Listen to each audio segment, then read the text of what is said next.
जय श्री महाकाल मित्रों, आज हम बताने जा रहे हैं रमा एकादशी के बारे में। रमा एकादशी को रंभा एकादशी के नाम से भी जाना जाता है। मित्रों, वीडियो शुरू करने से पहले कहना चाहूँगा कि दैनिक राशिफल एवं ज्योतिष संबंधित ज्ञानवर्धक जानकारियों के लिए हमारे YouTube चैनल को सब्सक्राइब करें और बेल आइकन को दबाएं, जिससे आपको हमारी नई ज्ञानवर्धक वीडियो की जानकारी सबसे पहले प्राप्त हो सके। तो आइए जानते हैं रमा एकादशी के बारे में। रमा एकादशी कार्तिक मास कृष्ण पक्ष की एकादशी को आती है, जो कि रमा एकादशी नाम से जानी जाती है और व्रत रखा जाता है। साल की 24 एकादशी में से रमा एकादशी का एक विशेष महत्व माना गया है। यह एकादशी पर 4 महीने बाद भगवान विष्णु अपनी योग निद्रा से जागते हैं। पद्म पुराण के अनुसार रमा एकादशी व्रत रखने से माता लक्ष्मी के साथ भगवान विष्णु की कृपा प्राप्त होती है। इस बार रमा एकादशी 11 नवंबर 2020 को है। इस प्रकार रमा एकादशी का व्रत 11 नवंबर बुधवार के दिन रखा जाएगा।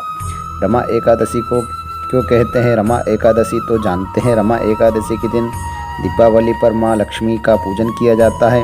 माता लक्ष्मी का एक ही अन्य नाम से भी रमा एकादशी कहा जाता है, इसलिए इस एकादशी को रमा एकादशी भी कहते हैं। मान्यता है कि इस व्रत को रखने से सभी तरह के कष्टों से मुक्ति मिलती है और साथ ही आर्थिक परेशानी भी नहीं आती है। रमा एकादशी तिथि आरंभ होगी 11 नवंबर बुधवार से लेकर 12 नवंबर दोपहर 12 बजे तक रहेगी। एकादशी व्रत का पारण 12 बजे 12 नवंबर को होगा। रमा एकादशी पूजा विधि कुछ इस प्रकार है। एकादशी के दिन ब्रह्म मुहूर्त में उठकर स्नान आदि करें और व्रत का संकल्प लें। उसके बाद भगवान विष्णु की आराधना करें और भगवान विष्णु को आज के दिन 108 तुलसी पत्र चढ़ावें, जिससे आपकी सभी मनोकामना पूर्ण होगी। और एकादशी के दिन अन्न का सेवन ना करें, कोई भी अन्न हो, जैसे गेहूँ, मसूर की दाल, तुअर की दाल आदि इत्यादि अन्न का सेवन ना करें। थोड़ा फलाहार का सेवन जरूर कर सकते हैं एवं फल का सेवन करें। रमा एकादशी व्रत की पौराणिक कथा के अनुसार एक नगर में मुचकुंद नाम का एक प्रतापी राजा था। उनकी चंद्रभागा नाम की एक पुत्री थी। राजा ने अपनी बेटी का विवाह राज चंद्रसेन के बेटे शोभन के साथ कर दिया। शोभन एक समय बिना खाए नहीं रह सकता था। शोभन कभी नहीं रह सकता था। शोभन एक बार कार्तिक मास के महीने में अपनी पत्नी के साथ ससुराल आया। तभी रमा एकादशी व्रत आ गया। चंद्रभागा के गृह राज्य में सभी रमा एकादशी का नियम पूर्वक व्रत रखते थे और ऐसे ही करने से लिए शोभन को भी कहा गया। शोभन इस बात को लेकर परेशान हो गया। तभी अपनी पत्नी के पास जाकर बोला कि इसका कोई उपाय बताओ।